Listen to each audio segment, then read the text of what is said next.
¿Qué tal? ¿Cómo vas? ¿Cómo estás? Espero que con ganas. Continuamos aquí los temas a desarrollar. Estamos en el bloque 7. Vimos en el tema anterior, en el vídeo anterior, la parte de la restauración, desde la vertiente de la posición de la restauración con el nacionalismo catalán vasco y el regionalismo gallego y los movimientos obrero y el campesinado. Y en este vídeo vamos a entrar en el problema de la guerra de Cuba y de Filipinas. Bien, nos ponemos a ello.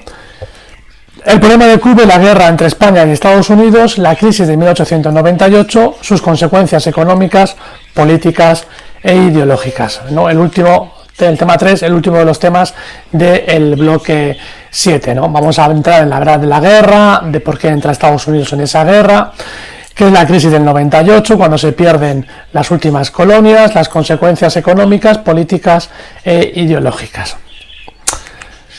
Bien, la guerra de Cuba. Cánovas siempre propugnó una política internacional aislacionista, se centró mucho en la política interna nacional y no creó alianzas a nivel internacional, ¿no? Para que España no se viera envuelta en conflictos internacionales.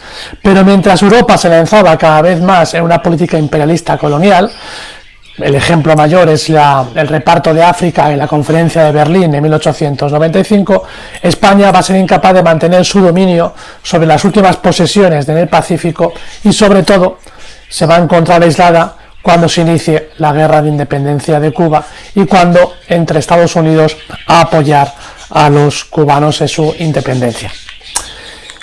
Bien. El Golfo de México y el Mar Caribe, ¿no? Vamos a centrar el valor estratégico que tiene la isla de Cuba. Desde siempre, desde el inicio de la conquista y exploración de América, Cuba fue la base desde la cual España se lanzó a la conquista y el descubrimiento de América, ¿no? Cuba es la plataforma de cabecera, de llegada y de expansión hacia América de la colonización española, ¿no? Es el alma, por lo tanto, de ese el nudo estratégico, ¿no? Todo pasaba por La Habana y todo salía desde La Habana hacia la metrópoli y de La Habana hacia el resto del continente americano. Por lo tanto, un valor estratégico fundamental de la isla de Cuba, porque además es la llave de entrada al Golfo de México. También esta es una de las razones por las cuales Estados Unidos tendrá interés en controlar Cuba, porque supone la defensa, fijaros, de todos los estados del sur de Estados Unidos, ¿no? Desde la Florida hasta Texas. Bien, también hay un interés económico, ¿no? Se va a incrementar además en el 19 cuando la isla se convierte en la primera productora mundial del azúcar de caña, ¿no? El azúcar de caña como elemento fundamental de desarrollo económico de la isla en el siglo XIX, porque se ha convertido en la primera productora mundial de este azúcar. La industria azucarera estaba en manos de ricos hacendados cubanos, que temiendo las convulsiones revolucionarias y la independencia de la América española, van a preferir la fidelidad a España incluso cuando la América hispana continental se emancipaba, ya que la inmensa mayoría de la población cubana, en una parte importante, van a ser mestizos o van a ser descendientes de esclavos y de esclavos negros, ¿no? Esa élite criolla cubana hacendada que se siente en minoría frente a una posible revuelta de los esclavos de origen africano, ¿no? Se sienten más protegidos, unidos a la corona española al inicio de la independencia americana que vimos en el tema de Fernando VII, que desligarse de España y controlar ellos mismos con sus propios recursos una posible revuelta o revolución por parte de los descendientes de los esclavos africanos. Como por ejemplo pasó con el modelo cercano que tienen con la independencia de Haití. Vale, los primeros conflictos con Cuba. Los primeros conflictos con Cuba se van a deber al tema de la esclavitud. A mediados del siglo XIX, los intereses económicos de la oligarquía criolla cubana se van a ver amenazados porque en España empiezan a plantearse medidas abolicionistas de la esclavitud. España va a comenzar, la parte peninsular, a tomar medidas para declarar ilegal la esclavitud y poner fin al sistema esclavista. Además, hay una crisis económica en la isla desde los años 60 porque caen mucho los precios de azúcar de caña, ¿no? Y las fluctuaciones del mercado estadounidense, que era su principal comprador. La metrópoli no va a reaccionar y un rico hacendado, aprovechando el descontento en la isla, inicia la primera sublevación, la primera guerra de independencia, que será el grito de Yara, ¿no? De Viva Cuba Libre, que comenzará esta primera guerra de Cuba de 10 años, o la llamada la Guerra Larga, entre 1868 y 1878. Esta fue protagonizada por una burguesía criolla y apoyada por guerrilleros mestizos y negros liberados de la esclavitud por los sublevados. El general Martínez Campos fue enviado con más de 100.000 soldados y bajo la promesa de amnistía, de reformas y de autonomía se va a conseguir una paz que se llamó la Paz de Zanjón. Pero España no va a cumplir con esas promesas que se fijaron en la Paz de Zanjón, ¿no? En gran medida por la presión de la propia oligarquía económica, ¿no? Especialmente con el tema de los esclavos. Bien, tras un intento frustrado de la Guerra Chiquita de 1839-1830, la fuerza y el apoyo social a los independentistas se va a incrementar. El líder de la lucha se va a convertir José Martí, que era un poeta, abogado, periodista y que va a fundar el Partido Revolucionario Cubano, que va a ser el alma primigenia y también filosófica identitaria que le va a dar soporte a la independencia de Cuba.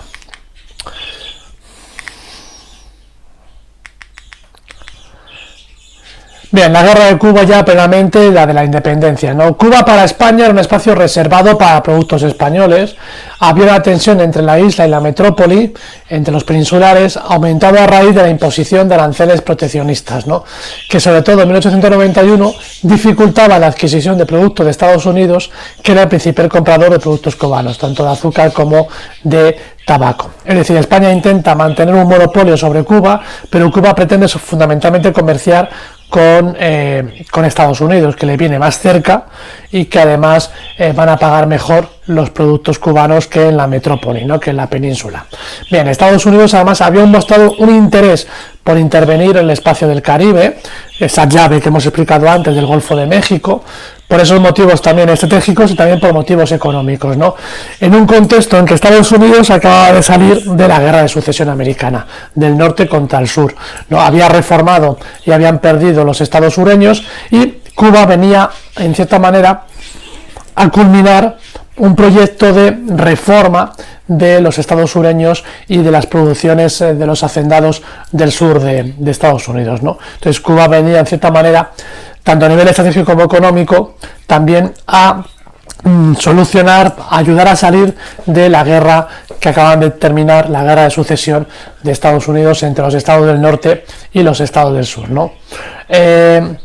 Además, incluso Estados Unidos había realizado gestiones de compra de la isla, ¿no? Había lanzado ofertas a España para comprar la isla, pensando que era posible que España vendiera la isla, igual que hizo en su momento con la Florida, ¿no? Cuando España vendió Florida a Estados Unidos, ¿no? Sin embargo, para los españoles de la época, la isla forma parte del resto del país y es un trozo más de la patria, como se decía, ¿no? Y esto es importante para luego ver el choque de la repercusión de la crisis del 98, ¿no?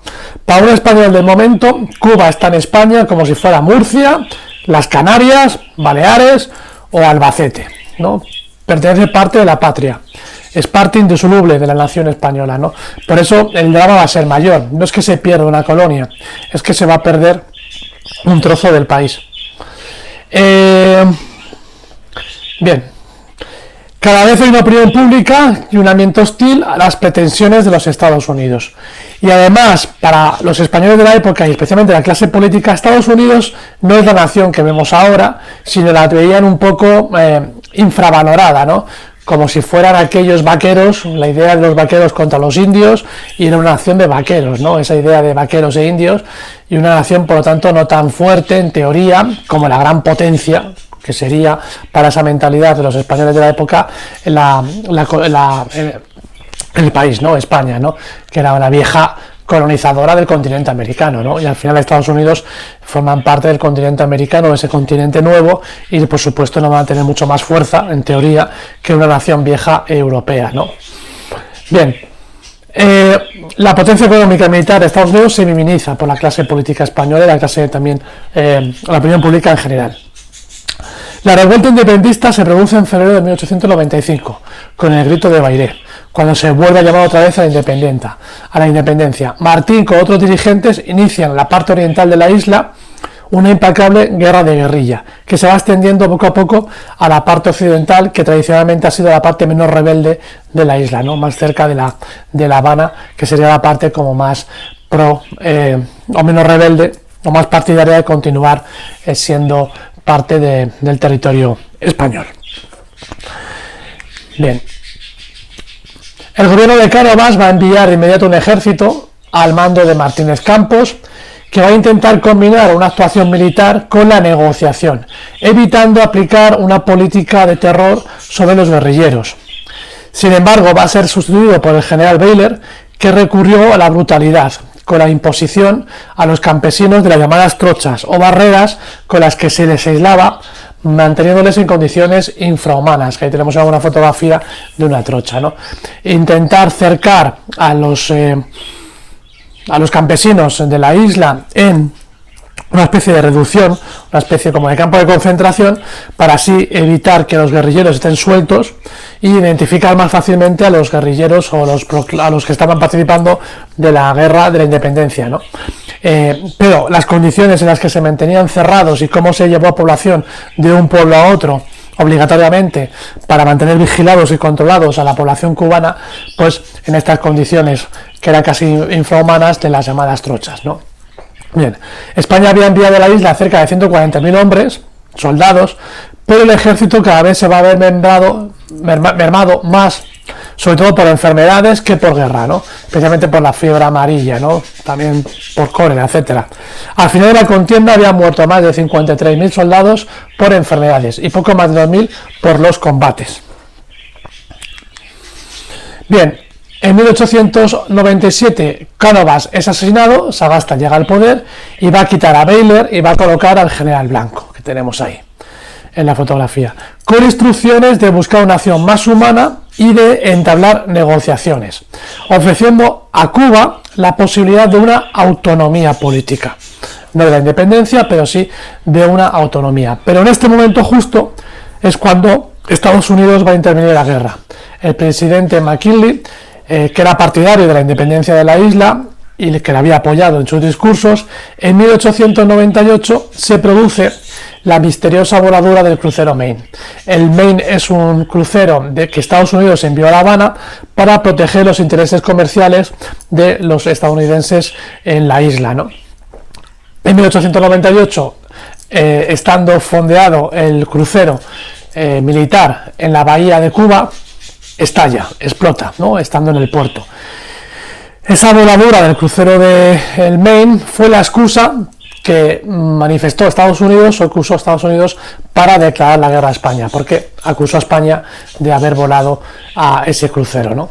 Entonces España va a acudir a una guerra con Estados Unidos y con los revolucionarios cubanos sin ningún tipo de alianza internacional y sin una preparación adecuada, ¿no? No habían calculado la posibilidad de la intervención de Estados Unidos en la guerra.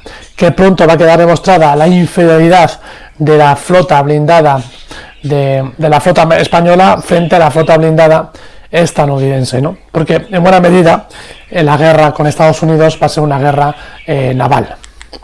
Bien, aquí paramos y luego continuamos explicando la evolución de la guerra y la paz de París, cómo terminó la guerra, y luego entraremos a ver esa crisis de 1898.